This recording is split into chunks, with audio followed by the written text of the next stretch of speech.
Hi hello అస్సలం వాలేకుం నమస్తే. అమ్మ బాబోయ్, దోశలు చేయడం ఇంత సింపులా? అవునండి, బియ్యం పప్పు నానబెట్టే పని లేకుండా ఇప్పుడు చిటికెళ్ళ దోశలు తయారు చేసుకోవచ్చు. 1 కప్ ఉప్మా రవ్వ, 1 కప్ అటుకులు, 1/2 కప్ పెరుగుని వేసి బాగా మిక్స్ చేసుకోండి.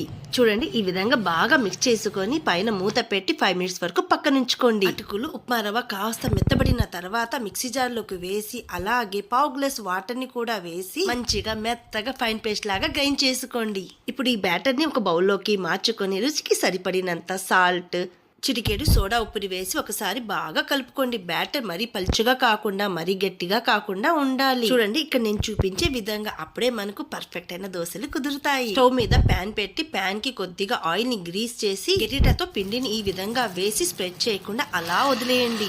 పైన కొద్దిగా ఆయిల్ ని వేసి దోశ 2 సైడ్స్ మంచిగా కాలిన తర్వాత సర్వింగ్ ప్లేట్ లోకి మార్చుకొని మీకు ఇష్టమైన చట్నీతో ఎంజాయ్ చేయండి. సబ్స్క్రైబ్ చేయడం మాత్రం అస్సలు మర్చిపోకండి. బాయ్.